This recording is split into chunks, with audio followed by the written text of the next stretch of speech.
हाँ, निरीक्षण किया आज आपने? हम गए थे कंदवा, जहाँ से अस्सी शुरू होती है। हमें लगता है कि वहाँ कभी बहुत बड़ी झील रही होगी, समझ रहे हैं, कंदवा में। उस झील को इंक्रोचमेंट करके गांव सभा ने देख के मकान बन गया चारों तरफ, लेकिन अभी भी एक बड़े ताल के रूप में है। तो मैंने इनको कहा है कि उस झील के चारों तरफ इंडिजीनियस प्लांट्स लगाएं कंदवा में। उसके बाद एक और छोटी उसी का पार्ट है, बड़ा तालाब चितईपुर, वहाँ भी लगाएं प्लांटेशन। और हम इनको आदेश भेज रहे हैं जल्दी कि एक टीम बना के कंदवा से 80 तक, गंगा जी तक पूरा इसको सर्वे करें और इसको प्रोजेक्ट रिपोर्ट बनाएं कि ये पूरा साफ़ हो जाए और इसमें पानी जो है थोड़ा ठीक हो। वैसे प्रोजेक्ट ऑलरेडी बना है, सीवर लाइन दोनों तरफ बन रहे हैं, वो बन जाएंगे। लेकिन फिर भी जो 80 नाला है, इसको कैसे कूड़े करकट से बचाया जाए, इस 80 रिवर नदी के रूप में जैसे पहले था रिस्टोर किया जाए, इस पे आज थोड़ा सा डिस्कशन हुआ। एसडीएम थे, एडिशनल म्युनिसिपल कमिश्नर थे, फिर फॉरेस्ट वाले आ गए थे, इन लोगों के साथ ये बातें हुई, 80 चल जाएगा। दूसरी चीज़, हमने आज वो वहाँ पुराना या वरुणा पुल पे अभी तक वैसे ही है, 2 महीने पहले हम आए थे। पुराना पुल है ना वरुणा पे, वहाँ वैसे ही अंबार है। तो मैंने कहा कि इसको आप हटाइए, नहीं तो हम आपके ऊपर पेनाल्टी रेकमेंड करेंगे, हम रिकमेंडिंग अथॉरिटी हैं। तो उनको कह दिया गया एडिशनल कमिश्नर को, इरिगेशन डिपार्टमेंट को। अब लखनऊ जाके इस पे हम निर्देश जारी करेंगे, ठीक है। और एक हिंदुस्तान अखबार में छपा था कि कई हफ्तों से कूड़ा नहीं उठा है, वो इमीडिएट फोटो स्कैन करके मैंने भेज दिया लखनऊ, और वहाँ से आदेश जारी हो जाएगा। 3 दिन में रिपोर्ट मांगे हैं, क्या एक्शन लेंगे देखिए, हम बताते हैं। सर, अस्सी नदी नाले के रूप में तब्दील हो चुकी है, ये हर काशीवासियों की अब जुबान पे। इसके पहले भी कई प्रकार की कार्रवाइयाँ, निरीक्षण हुए। इस बार की जो आपकी जो कार्रवाई है, जो आप दिशा निर्देश की बात कर रहे हैं, क्या आप काशीवासी और यहाँ आने वाले पर्यटक अब अस्सी नदी के रूप में दिख पाएगी अस्सी नदी? हाँ, हम समझते हैं कि अब ये जुडिशियल बॉडी है, और अगर ये नहीं करेंगे तो एनजीटी इनके ऊपर करोड़ों रुपया लगाएगी, नगर निगम, कलेक्टर।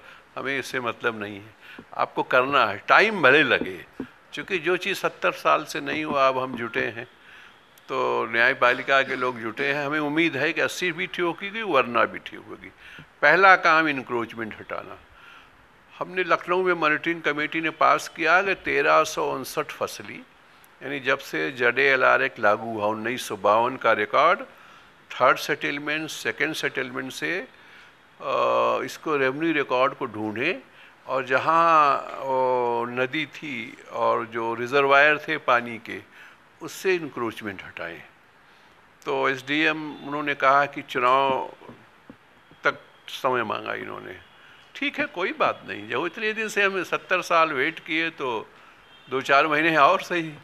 तो मैंने उनसे कहा ठीक है, लेकिन हमको आप बाई एंड ऑफ मई या जून तक दे दीजिए रिपोर्ट कि कहाँ कहाँ इंक्रोचमेंट है, उस पर कार्रवाई शुरू करिए, गिराइए और डिसिल्टिंग करिए। कहा जा सकता है सर, वरुणा किनारे और अस्सी नदी पे जो हाँ अतिक्रमण है, हाँ वो चुनाव हाँ, बाद? आप हाँ उम्मीद करिए कि कार्रवाई शुरू हो जाएगी तेज़ी से, और जैसे ही वेरीफाई हो जाएगा कौन सा लैंड इंक्रोचमेंट में है, उनसे हटाया जाएगा।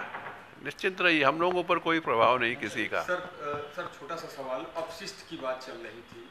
मैंने तो रिपोर्ट देखी है, आ गया सेंट्रल पर्सन बोर्ड का, ट्रॉमा सेंटर की रिपोर्ट बहुत ख़राब है, लेकिन अभी हमने निर्णय नहीं लिया क्या किया जाए, क्या क्या इनके खिलाफ एक्शन हो। सिविल हॉस्पिटल की भी बहुत ख़राब है, BHO की भी मोर और लेस ख़राब है।